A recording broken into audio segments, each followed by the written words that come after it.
오늘 우리에게 주시는 하나님의 말씀은요, 디모데후서 1장 1절부터 8절의 말씀, 우리 한 절 한 절 나눠 읽겠습니다. 디모데후서 1장 1절에서 8절. 오늘은 종이 성경을 좀 보시면 훨씬 더 이해가 쉬운 설교가 되실 거예요. 디모데후서 1장 1절에서 8절, 우리 한 절씩 나눠 읽도록 하겠습니다. 제가 먼저 읽습니다. 하나님의 뜻으로 말미암아 그리스도 예수 안에 있는 생명의 약속대로 그리스도 예수의 사도된 바울은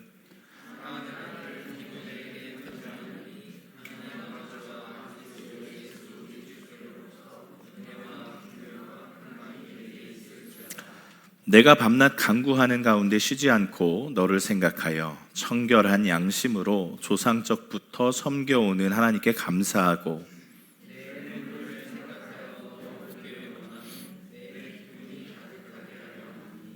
이는 내 속에 거짓이 없는 믿음이 있음을 생각함이라. 이 믿음은 먼저 내 외조모 로이스와 내 어머니 유니게 속에 있더니 내 속에도 있는 줄을 확신하노라.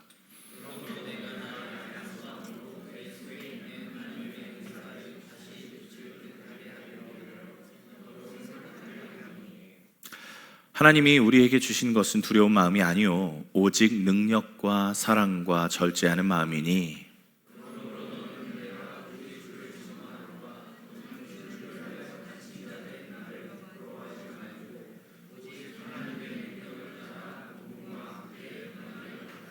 아멘. 이쪽 자리는 덥고요, 이쪽 자리는 시원합니다. 극단적으로 이제 딱 이렇게 나누는 그런 모습이지만 여러분들 이렇게 자리 잘 배열해서 앉으시면 됩니다. 오늘 여러분 디모데후서 1장 1절부터 1장 8절까지 읽어보시면 몇 가지 정보를 우리에게 줍니다. 첫 번째, 이 디모데후서는 사도 바울이 디모데라는 목회의 후배에게 보내는 편지라는 것, 이게 첫 번째 정보입니다. 두 번째는 이게 중요한데요, 디모데가 지금 뭔지 모르게 시험에 들어있다는 것을 6절에 발견할 수가 있어요. 시험에 들어있는 상태입니다. 그런데 그 시험이 디모데를 두려움에 완전히 잡아먹히게 할 만한 엄청난 시험이었다는 것이 7절에 드러나 있습니다. 그러니까 오늘 디모데후서의 목적이 여기서 드러나는데, 디모데라는 목회의 후배에게 바울이라는 목회의 선배가 실망하고 실족하고 어쩌면 목회를 그만두려고 하는 그런 상황 가운데 다시금 너는 할 수 있어 라고 권면하기 위한 책이다라는 것이 오늘 우리가 읽은 1절부터 8절까지에서 얻을 수 있는 정보입니다. 자, 요걸 기본으로 해서 오늘 말씀을 좀 한번 이해하시면서 넘어가시면 좋겠고요. 또 이 말씀은요, 특별히 사무총회에 꼭 전하고 싶었던 말씀이었기 때문에 여러분 앞으로 있을 이제 사무총회 가운데에 어떤 마음으로 우리가 임해야 되는지도 한번 생각해 보시면서 말씀을 들어보시면 좋을 것 같아요. 여러분, 바울은요 몇 번의 전도 여행을 했을까요? 일전에도 한번 이 질문을 드렸었는데요, 답은 굉장히 다양하게 나왔습니다. 자, 한번 다시 드려볼게요. 바울이 몇 번의 전도 여행을 했을까요? 참고로 이건 학자마다도 견해가 달라서 정답이 있는 건 아닙니다. 자, 바울은 3차까지 전도 여행을 했다라고 생각하시는 분은 너무 부끄럽지 않게 이렇게 한번 표를 해주십시오. 네, 3차. 눈치가 좀 있으셔서 지금 3차는 아닌 것 같다, 첫 번째. 자, 그럼 좋습니다. 잘 넘어가셨어요. 자, 그러면 4차 전도 여행까지 한 것 같다. 4차 이렇게 한번, 자, 살짝, 네. 아직도 눈치가 다들 많으셔서 아직 손을, 이번 마지막이에요. 다음이 마지막인 겁니다. 4차 아니면 5차인 것 같은 느낌이 딱 들죠? 4차 한 번만 더 확인하겠습니다. 4차. 자, 이렇게 자, 한 분, 몇 분 좋습니다. 5차까지 전도 여행을 한 것 같다. 한번 이렇게 거수 한번 살짝 해주십시오. 5차, 둘, 네, 셋. 네, 감사합니다. 학자마다 견해가 다른데요, 5차와 4차로 나뉘어요. 그런데 5차는요, 로마에 가는 그걸 전도여행으로 치는 사람이 5차까지 하고요, 로마에 가는 그 거리를 치지 않는 학자들은 4차까지라고 정의해요. 그러니까 어찌됐든 사도 바울은요, 모든 일생을 전도 여행을 하면서 다녔다는 건 공통된 사실이죠. 저는요, 로마 압송이에 되는 그 4년의 시간 동안을 전도 여행으로 쳐도 되고 안 쳐도 되고 크게 상관이 없지만, 저는 그냥 이렇게 정의하고 싶어요. 성경에 나타나는 우리 사도행전의 1, 2, 3차 전도 여행과 로마에 압송되는 4년의 시간과 그리고 로마의 압송에서 풀려남으로 인해서 시작되는 4차 전도 여행 정도로 설명하는 게 여러분들에게는 이해가 좀 더 편하셔요. 그래서 그렇게 말씀을 드립니다. 자, 사도행전에서 사도 바울이 열심히 복음을 전하고 어디서 잡히냐면 예루살렘에서 잡혀요. 예루살렘에서 유대인들의 고발로 잡히고 나서 어디로 가냐면 가이사랴로 갑니다. 가이사랴는요, 예루살렘이 여기 있으면 지중해 해안 마을이거든요. 가이사랴로 이렇게 호송돼 올라가요. 왜 가이사랴로 갔냐면 그 당시에 로마의 행정권 안에서 가이사랴가 행정 수도였기 때문에 가이사랴로 올라갔던 거예요. 사도 바울이요, 이렇게 얘기합니다. 나는 로마인이니까 난 로마에 가서 재판을 받겠습니다. 그렇게 이야기하고요. 이 재판의 기간까지 쭉 올라가서 로마에서 2년 동안 있고, 요 기간이, 감옥에 있는 기간이 4년 동안 있었거든요. 로마에서 2년 동안 있었고요. 가이사랴에서 2년 동안 있었고요. 그러니까 총 4년 동안 사도 바울은 구금돼 있었던 거예요.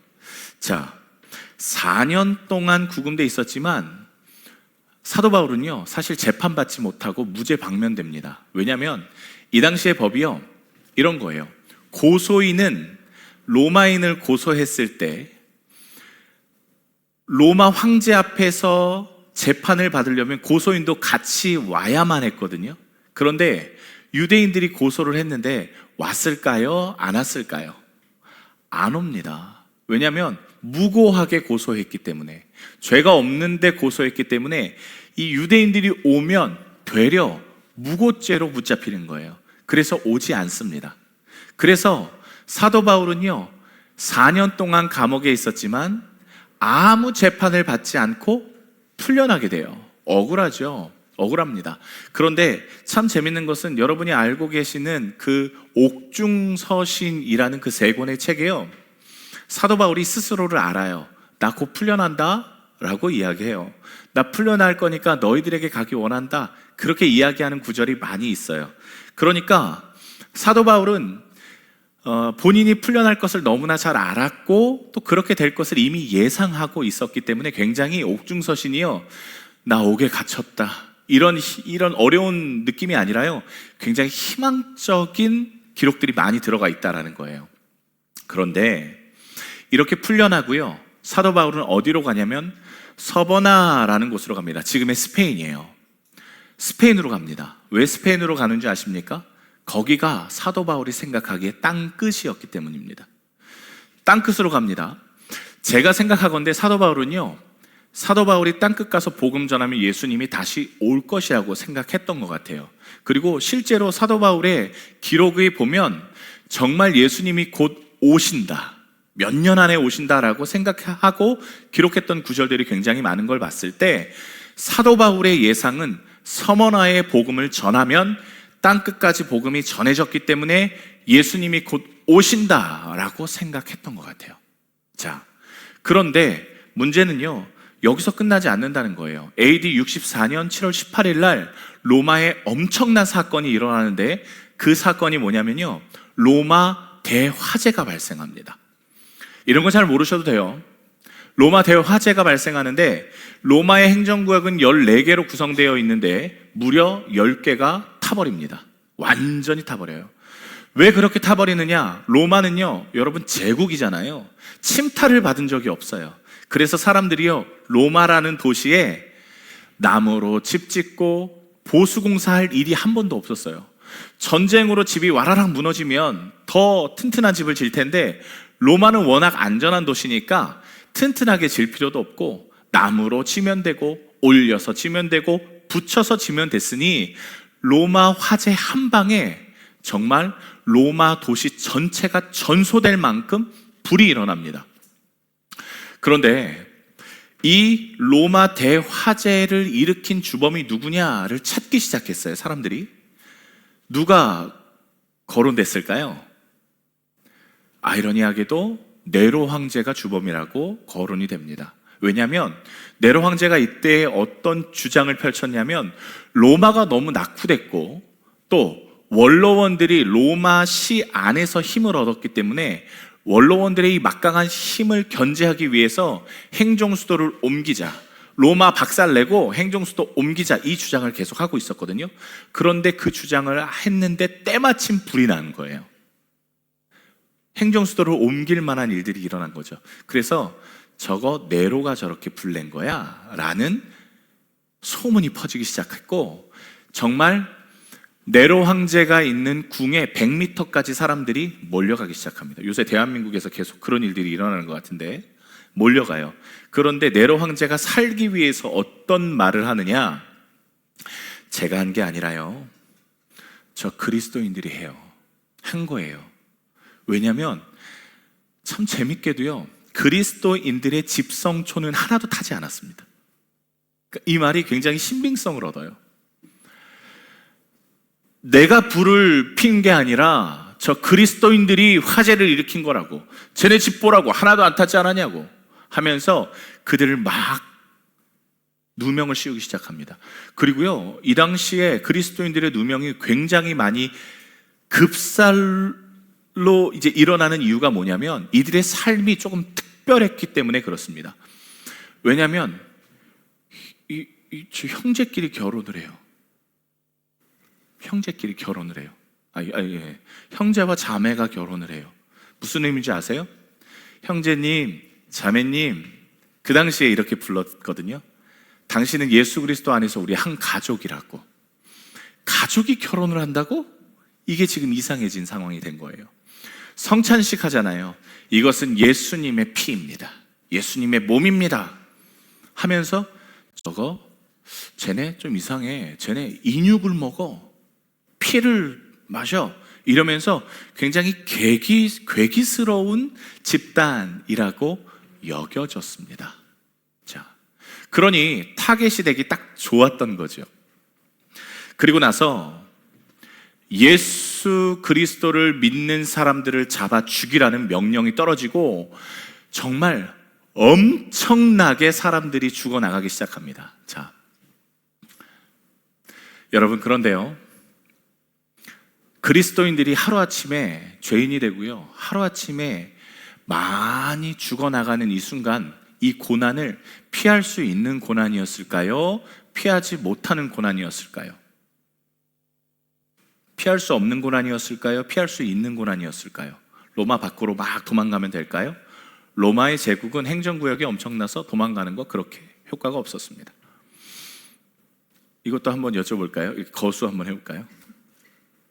피할 수 있는 고난이었을까요? 피할 수 없는 고난이었을까요? 피할 수 있는 고난이었습니다. 피할 수 있었습니다. 어떻게요? 나 예수 안 믿어. 나 예수 몰라. 그래? 너 한번 그럼 예수 저주해봐. 예수 그 개자식 나 안 믿어. 이 한마디만 하면 피할 수 있었습니다. 그런데 그리스도인들이요, 끝까지 부인 안 하고 버팁니다. 그리고 나서 고난을 당하는 거예요. 예수 나 그 사람 몰라. 이 한마디면 끝났습니다. 자, 여러분, 요런 배경인 거예요. 요런 배경에 지금 디모데 후서가 기록되어 있는 거예요.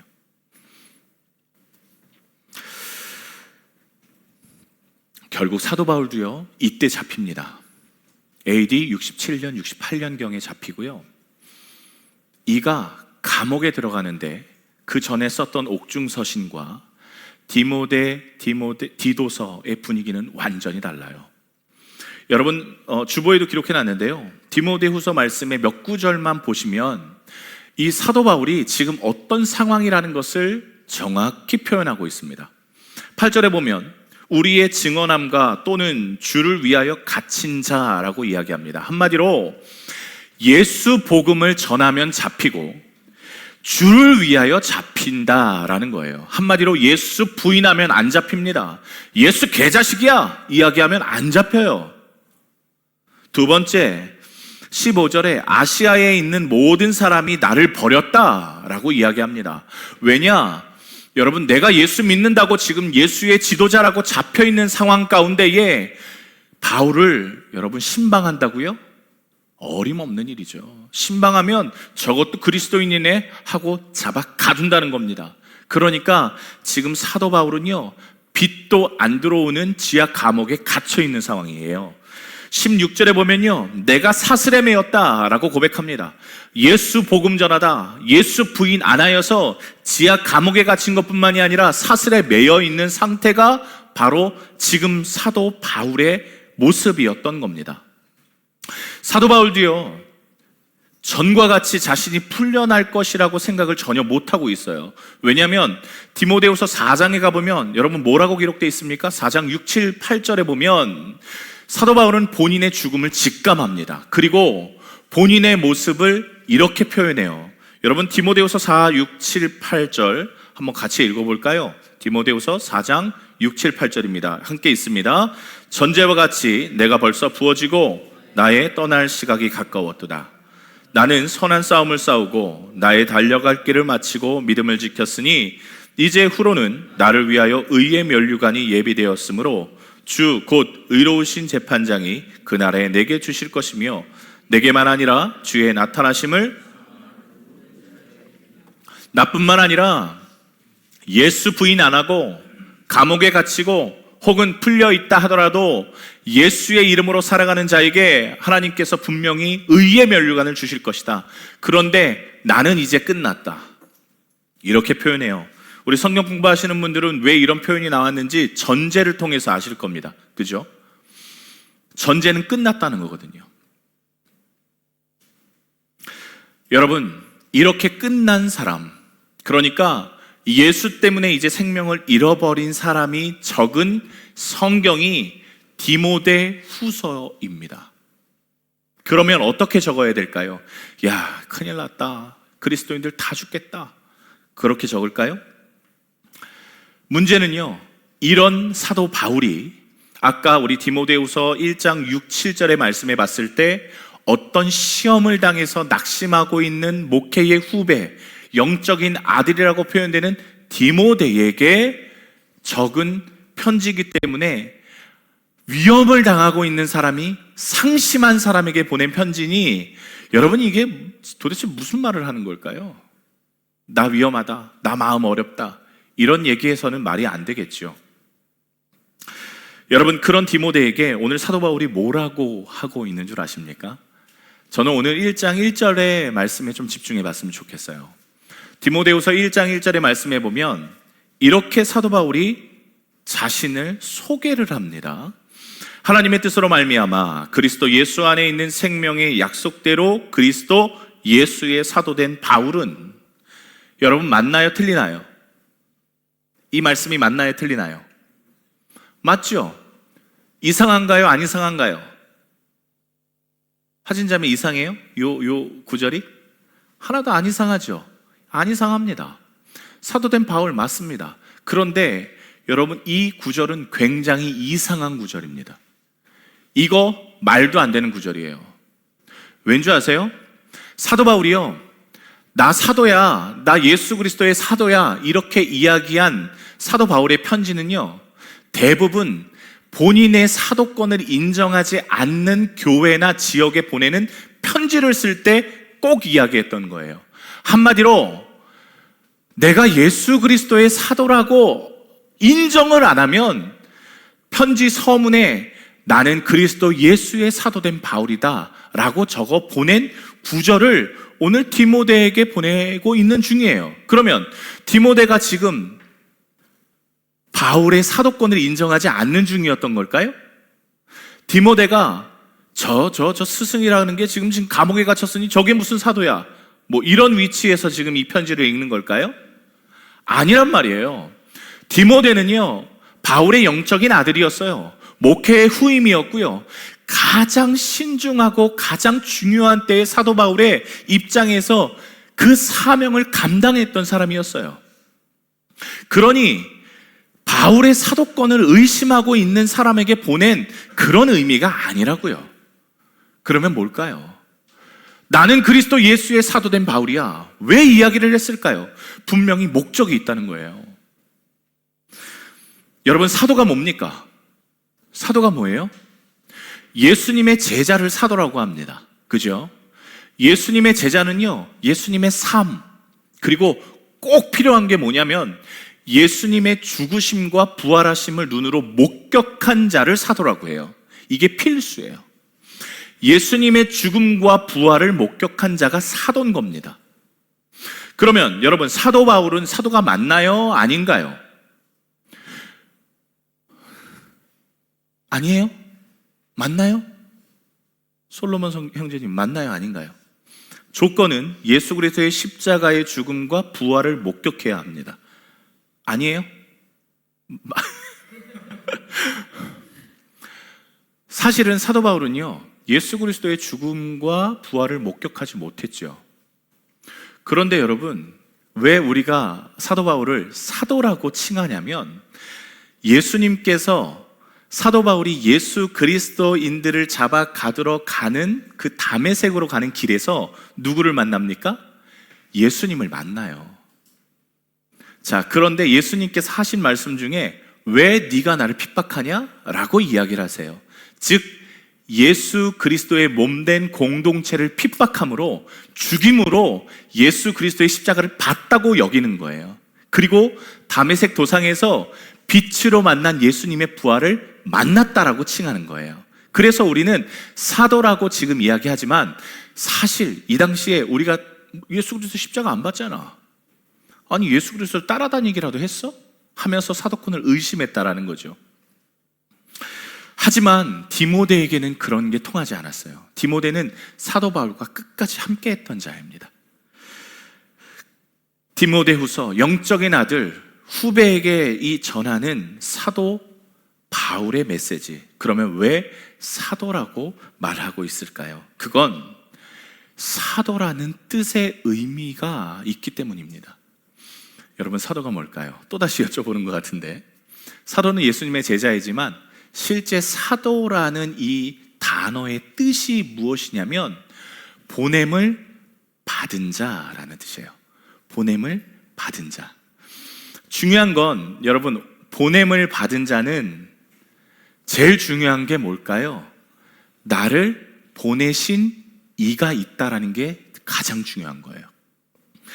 나를 보내신 이가 어떠한 뜻을 가지고 보냈다라고 하는 게 가장 중요해요. 그걸 우리는 어려운 말로 사명이라고 표현합니다.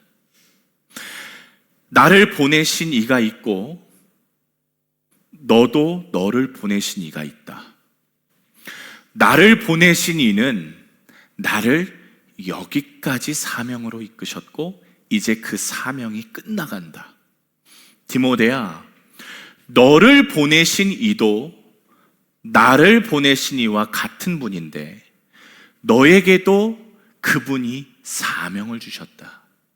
그 사명이 뭔지 너 다시 한번 기억해봐라 하고 그 한마디로 디모데를 지금 불러 일으키고 있는 중이에요. 6절의 말씀인데요, 여러분 1장 6절의 말씀 다시 한번 읽어볼까요? 한번 같이 읽겠습니다. 시작. 하나님의 은사를 다시 부릴 듯하게 하기 위하여 너로 생각하게 하노니, 이거예요. 이 말을 하고 싶은 거예요. 너가 지금 차갑게 식어 있고 너가 지금 풀이 죽어 있는 이 상황 가운데 너를 다시 불타게 하고 싶다. 하나님이 너를 보내셨는데 너의 그 사명 가운데 다시 일으켜 세우고 싶다. 사도 바울은 나 사도잖아. 나 부름받았잖아. 그리고 나는 이제 그 사명을 다 해간다. 번제단 안에서 불이 사그라드는 상태를 이때 전제가 드려지거든요. 완전히 끝난 상태. 오늘 디모데에게 너도 그 전제가 드려져야 된다 하고 권면하고 있습니다. 여러분, 제가요 오늘 민서가 너 있잖아, 지금 1군의 CJ 빌딩에 가서 거기 뚜레쥬르가 있거든. 거기서 크림빵 하나만 사다 줘라 하고 하면 민석이가 알겠습니다 목사님 하고 그랩을 타고 CJ 빌딩에 가서 크림빵을 하나 사다가 다시 그랩을 타고 저에게 다시 올 겁니다. 그죠? 저는 보낸 사람이고 민석인 보냄을 받은 자지요. 그리고 크림빵을 사와야 되는 게 사명이 된 겁니다. 자, 여러분들께 여쭙겠습니다. 여러분을 보내신 이가 누굴까요? 이 땅에 여러분을 보내신 이가 누굴까요?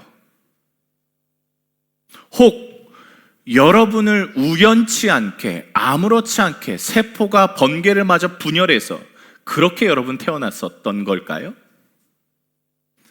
아니요. 성경에는요, 단 한 사람도 예외 없고 그 누구도 빠짐없이 하나님이 여러분을 창조하셨고 여러분에게 사명이 있다라고 이야기하고요. 여러분을 보내신 그분은 오직 유일하신 하나님이시라고 말하고 있습니다. 디모데가 왜 풀이 죽었을까요? 여러분, 솔직히 말하면 우리가 예수 믿다가 풀이 죽는 경우가 아주 많아요. 디모데가 왜 이렇게 6절에서 마음이 부릴 듯 사도 바울이 일으켜야 되는 일들이 일어났을까요? 성경에 힌트가 있어요. 히브리서 마지막 장에 가보면 여러분, 디모데가요 큰 어려움을 한번 당합니다. 볼까요? 히브리서 13장 23절 한번 보세요.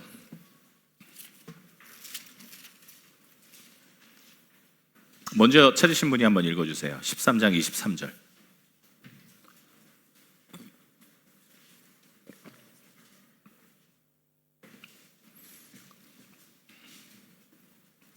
아직 아무도 못 찾으신 건 아니시죠? 같이 읽겠습니다. 시작. 우리 형제 디모데가 노인 것을 너희가 알라. 그가 속히 오면 내가 그와 함께 가서 너희를 보리라. 디모데가 지금 어떤 상황에 겪었을까요? 디모데도요, 네로 핍박되어 감옥에 갇혀요. 그리고 그 핍박 속에서 살아갑니다. 얼마나 갇혔는지 어떻게 갇혔는지는 잘 모르겠어요. 그런데 여기 보니까 그가 노였다라고 표현하죠. 그러니까 감옥에 들어갔다가 무슨 연유였는지는 잘 모르겠는데, 극단적으로 말하면 그럴 일은 없겠지만 예수 개자식이야 그렇게 이야기하고 풀려났지는 않았겠죠. 어쨌든 그가 감옥에 갇혀서 질고를 집니다. 엄청난 핍박을 받아요. 그리고 여러분, 디모데를 성경에서 찾아보시면 이 친구가요 참 마음이 여렸던 친구예요. 아마 그랬을 거예요. 트라우마가 생기고 목회 그만해야 되겠다. 나 이제 목회 못하겠다. 나 예수 못 믿겠다. 그런 생각을 했을 수도 있을 것 같아요. 그런 디모데에게 오늘 사도 바울이 이렇게 이야기합니다. 1장 7절의 말씀에 하나님이 우리에게 주신 것은 두려운 마음이 아니요 오직 능력과 사랑과 절제하는 마음이야. 디모데야, 하나님이 우리에게 주시는 마음은 두려운 마음이 아니야. 사랑하고 능력을 행하며 절제하는 마음이다. 디모데야, 너무 어려워하지 마라. 지금은 힘들고 어렵지. 그런데 내가 살아보니, 내가 그 길을 걸어보니, 그리고 디모데야, 내가 지금 감옥에 있어 보니 나의 사명을 이끄시는 분은 하나님이더라. 그 권면을 합니다. 여러분, 디모데가 어떻게 됐을까요? 여러분, 디모데는요 참 재밌게도 AD 81년에 예수 전하다 순교합니다. 바울의 이 한마디에 또 힘을 얻어서 또 예수 복음 전해요. 여러분, 예수 그리스도의 이름으로 살다가 좌절합니다. 할 수 있어요. 하기도 하고요, 넘어집니다. 그리고요, 예수 안 믿고 싶어지고 정내미가 떨어지는 경우도 있어요. 그런데 여러분, 그때 좌절할 때 바울과 같이 두려워하지 마라. 그리스도께서 우리에게 주시는 마음은 철저함과 사랑과 능력 아니냐. 그렇게 일으켜주는 사람이 옆에 있다면 그 사람은 여러분 다시 일어납니다. 사무총회 때 이 설교를 꼭 하고 싶었다라고 말씀드렸습니다. 왜일까요? 여러분, 제가 가족 같은 공동체가 아니라 가족 공동체를 지향한다고 말씀드리잖아요, 가끔씩. 가족 같으면 여러분, 이런 고난 당하면 아까 이야기하지 않습니까? 아시아에 있는 사람들 다 도망갔다. 가족 같으면 다 도망가요. 그런데 가족 공동체는 못 도망갑니다. 못 도망가요. 그리고 권면하지요. 다시 같이 가자. 다시 힘내자. 여러분, 사무총회가 별건가요? 행사 발표하고 마음에 있는 질문들을 하고 재정 나 그거 알아야 된다고 그건가요? 아니요, 여러분. 사무총회는요, 우리가 다시 하나로 묶이는 시간이어야만 해요. 한 가지만 더 전하고 말씀 마칠게요. 오늘은 일찍 마치죠.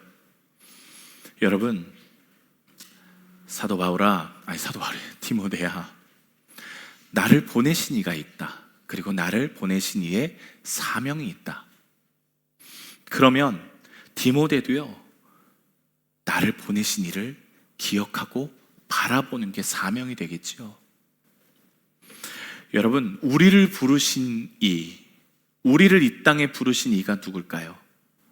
모두 다 예수 그리스도가 우리를 부르셨습니다. 그래서 우리를 부르신 이를 기억하는 거예요. 여러분, 딱 맞춰서 우리 전사님이 지금 올라오셨는데, 전사님이 일부 예배 때 하신 말씀이 이거였어요. 찬양 인도하는 자가 찬양 인도를 하는데, 우리는 찬양 인도자를 바라보지만 그 예배 가운데 우리가 바라봐야 될 건 하나님이시죠. 여러분, 오늘 사무총회록에 여러분들을 아마 직분자로 이제 임명해 드릴 텐데요, 여러분, 그 직분을 목사가 줍니까? 아니요. 목사는요, 대독하는 겁니다. 그냥 읽는 거예요. 그 직분은요, 누가 주십니까? 나를 부르신 하나님이 주시는 거예요. 여러분, 사도 바울의 생생한 권면, 예수의 사도된 나 바울은, 나를 보내는 이는 예수 그리스도이신데, 디모데야, 너를 보내는 이도 예수 그리스도시고, 오늘 여러분을 보내신 이도 예수 그리스도이시며, 우리를 묶으신 이도 예수 그리스도이시고, 여러분에게 직분을 주고 함께 참여하게 하는, 하나로 묶이게 하는 이도 예수 그리스도다. 여러분, 오늘 우리는 이것을 알아야만 합니다. 저희 아내가 이 얘기를 하면 막 까무러칩니다. 제 아내가 지금 없기 때문에. 제가요, 어떤 분들이 이제 목사님 아들이에요? 이렇게 이야기하면 제 택함이를 제가 소개를 하잖아요. 맞습니다, 목사님.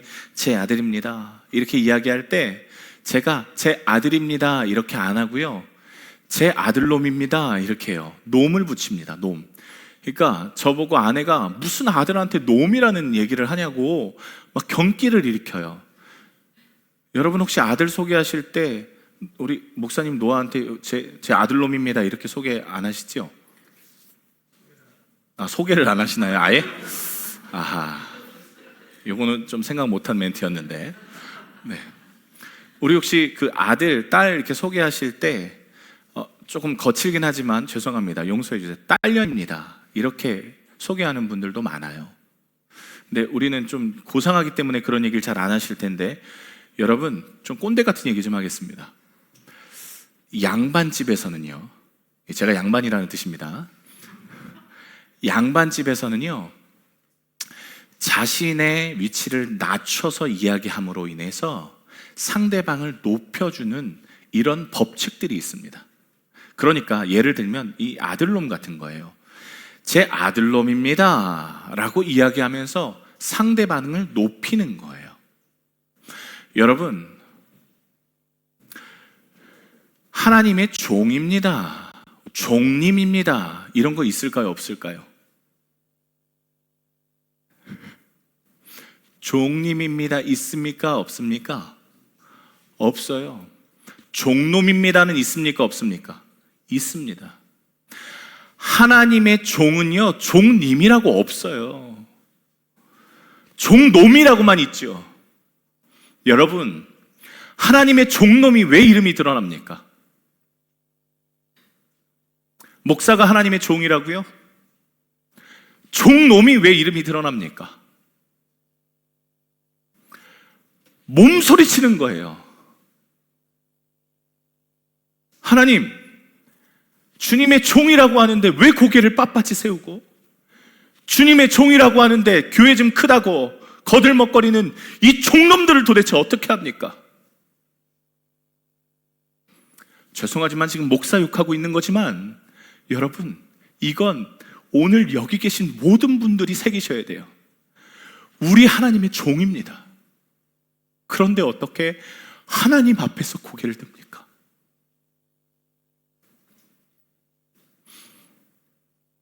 하나님만 드러나야죠. 하나님만 드러내야 됩니다. 보냄을 받은 자는요, 보낸 일을 따라가는 것뿐이 없습니다. 보냄을 받은 사도는 하나님만 드러나야 됩니다. 보냄을 받은 여러분들도 여러분의 삶에서 하나님이 드러나지 않으면 종님인 거예요. 종놈이 돼야 되는데. 여러분, 제 속된 기도 하나만 말씀드릴게요. 이건 제 아주 속물이니까 제가 이런 기도 자주 하는데요. 기도할 때 우리 장로님 계시고요, 우리 권사님 계시고, 우리 집사님, 성도님들, 우리 청년들 정말 이렇게 기도합니다. 성공하게 도와주십시오, 하나님. 기업이 살아나게 도와주시고, 일하는 곳에서 승진하게 도와주시고, 청년들 나라의 유력한 자가 되게 해주시고, 결정적으로 제가 마지막 뭐라고 기도하는 줄 아십니까? 부자 되게 해주세요.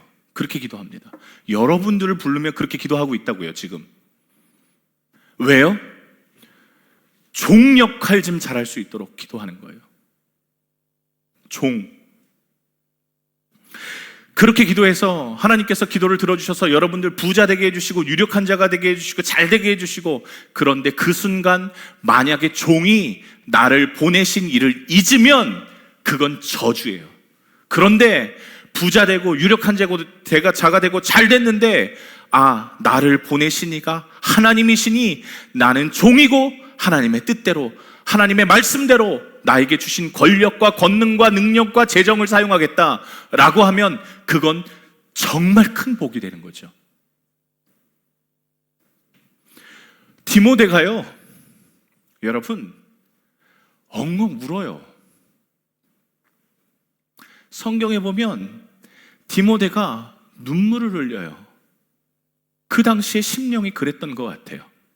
벌벌 떨어요. 그리고 사역의 자리에 나아갑니다. 하나님, 못할 것 같아요.